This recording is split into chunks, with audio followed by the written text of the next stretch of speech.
Very good morning, students. Today we are going to discuss plant anatomy and plant physiology. In that we already discussed different levels of organization,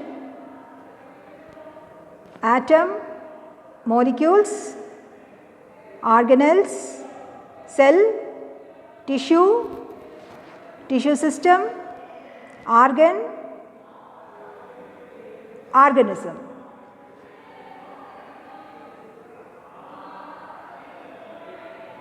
So, regarding plant anatomy, we discussed different types of tissues and tissue system in the previous session.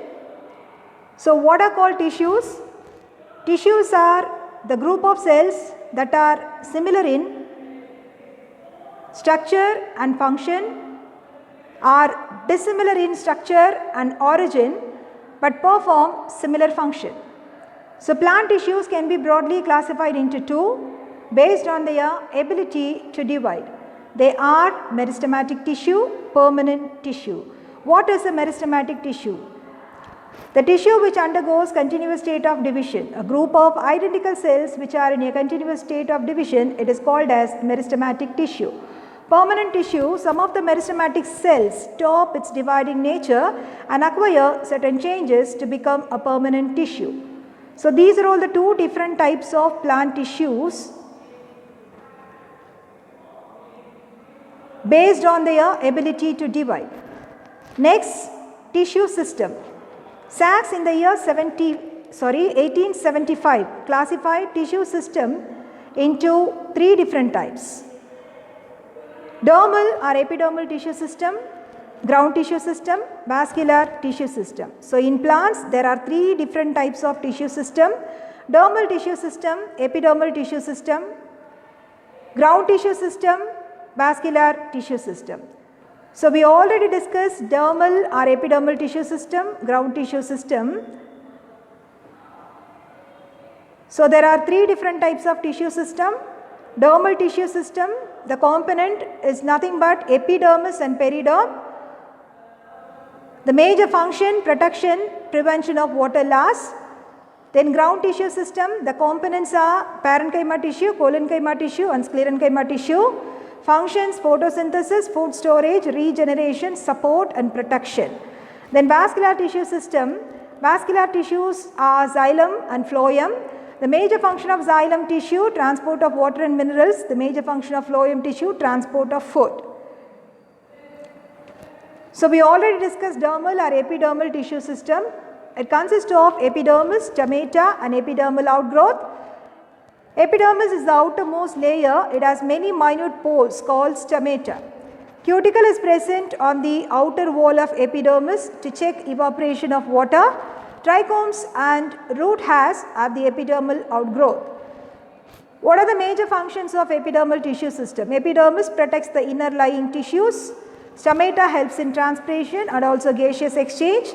Root hairs helps in absorption of water and minerals. Ground tissue system, it includes all the tissues of the plant body except epidermal and vascular tissues like cortex, endodermis, pericycle, pith. So, today we are going to discuss vascular tissue system in detail. Already we discussed epidermal tissue system and ground tissue system. So, what is vascular tissue system? It consists of xylem and phloem tissues. They are present in the form of bundles called vascular bundles. Xylem conducts water and minerals to different parts of the plant. Phloem conducts food materials to different part of the plant. There are three different types of vascular bundles, namely radial vascular bundle, conjoint vascular bundle, concentric vascular bundle. So, what is radial vascular bundle? Just see the picture. This is the vascular bundle, vascular system of root. Xylem and phloem are present in different radii alternating with each other. See the picture? Xylem, phloem. Xylem, phloem. In this way, xylem and phloem are present in different radii alternating manner. This arrangement is called as radial arrangement. Radial arrangement is present in roots. Next type of vascular bundle is conjoint vascular bundle. What is conjoint vascular bundle?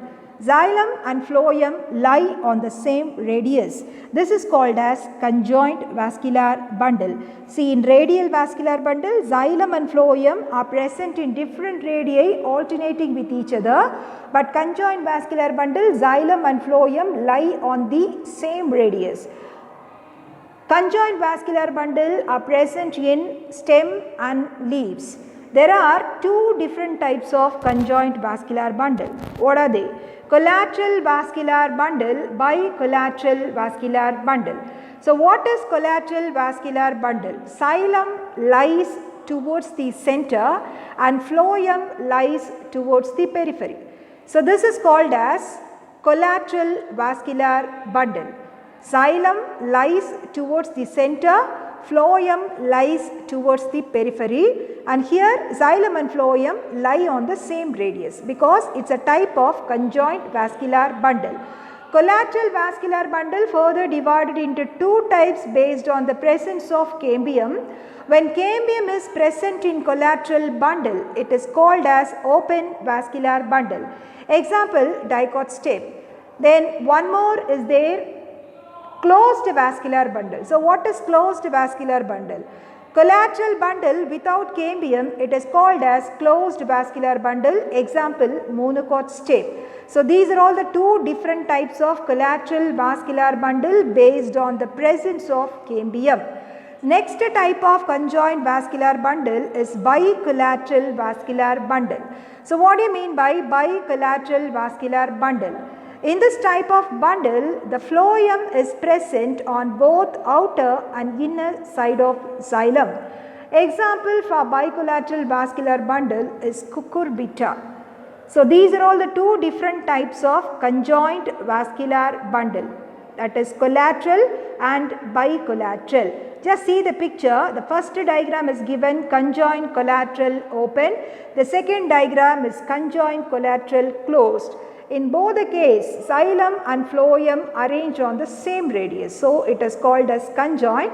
Collateral, xylem facing towards the center and phloem facing towards the periphery, so that it is called as collateral vascular bundle. But first diagram it is called open, second diagram is called closed. So why it is called open? In between xylem and phloem, cambium is present. So cambium is present in the collateral bundle. This is called as open vascular bundle. Cambium is absent in the collateral bundle. It is called as closed vascular bundle. Just see the third picture. It is given conjoint bicollateral. Xylem phloem arranged on the same radius, but phloem facing both outer and inner side of xylem.